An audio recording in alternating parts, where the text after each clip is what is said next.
For 12 years, I believed I had the perfect marriage.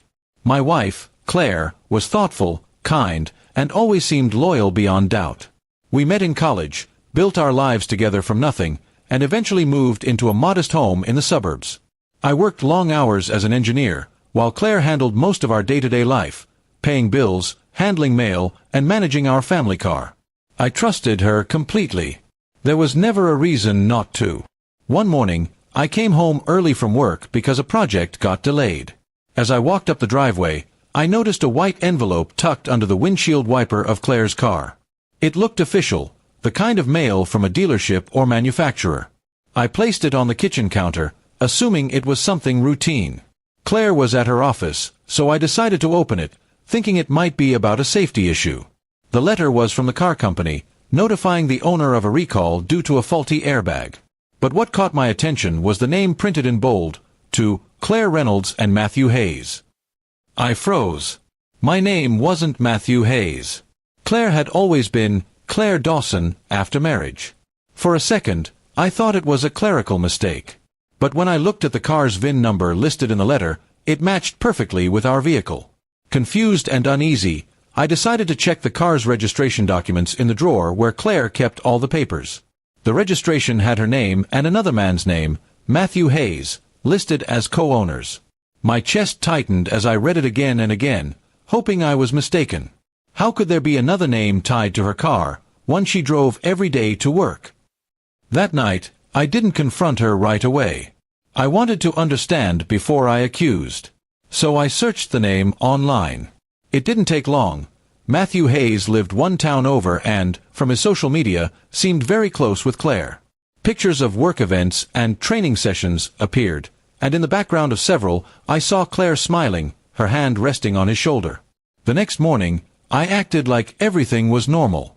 Claire kissed me goodbye, grabbed her keys, and said she had a late meeting. As soon as she left, I followed her car. My heart pounded as I tailed her for nearly 40 minutes until she turned into a neighborhood I'd never seen before.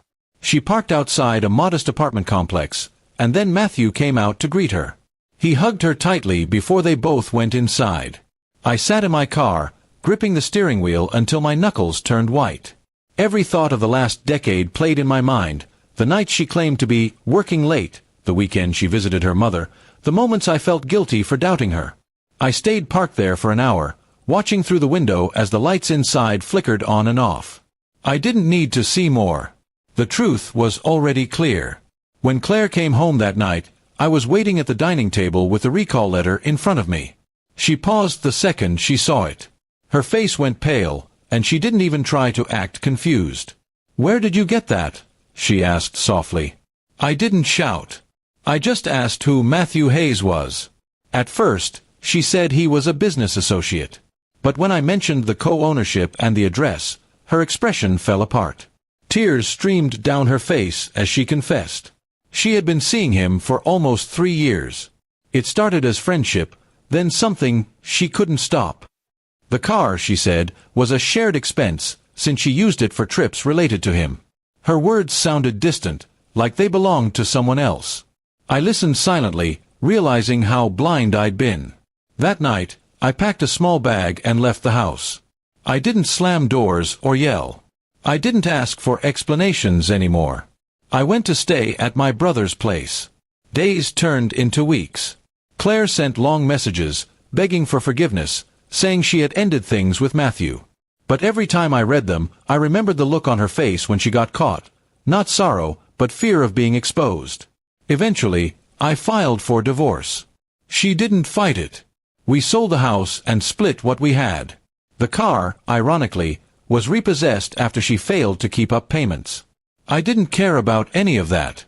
I just wanted peace. Months later, I received another letter from the same car company addressed to me, as the former co-owner. It reminded me of everything, but instead of pain, I felt relief. That letter had shattered my illusion, but it also freed me from a lie I didn't even know I was living. I sometimes think about how strange it was, that a simple car recall exposed what years of trust had hidden. Love can make us blind, but truth finds its way through the smallest cracks. Now, I live quietly, wiser than before. Trust is something I still believe in, But next time, I'll make sure it's earned, not assumed.